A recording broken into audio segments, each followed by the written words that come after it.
Hey everybody, today in the shop we're going to be doing some woodworking instead of some propping. Client wanted their old oak restained, and so you can see in the middle here I tried to match that as close as possible. Still not perfect.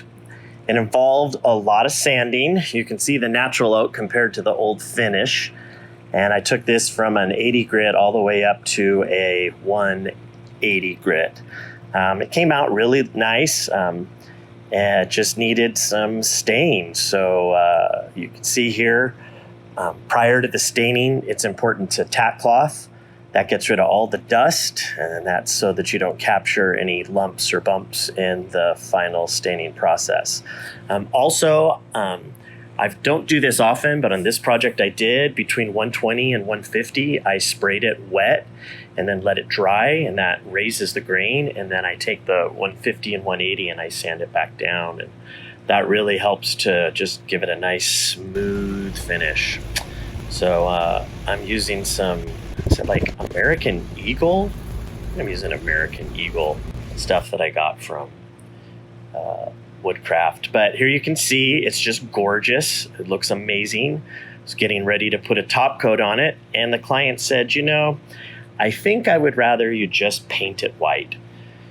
So after I picked my job off the floor, I said okay, and I went and I bought this Krylon chalk white.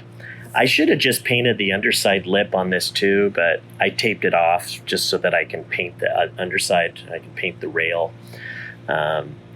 It didn't take that much extra time, but I probably just should have painted the whole thing. So here's the rail with that paint on it. This is like the extra leaf section. And then you can see it looks pretty good. So at this point I took it outside and I was using a min wax polyacrylic.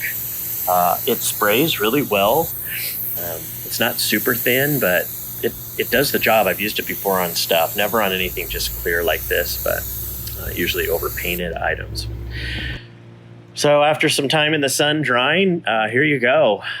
It looks like a little bit of that cherry stain came through the chalk white, but the client wanted something really rustic looking. They kind of wanted to sand it, and I didn't really want to sand it because that would have just exposed the natural wood again. So there you go. If you have any questions, hit me up. If you see anything that I did wrong, please tell me in the comments. I love learning, but thanks for watching.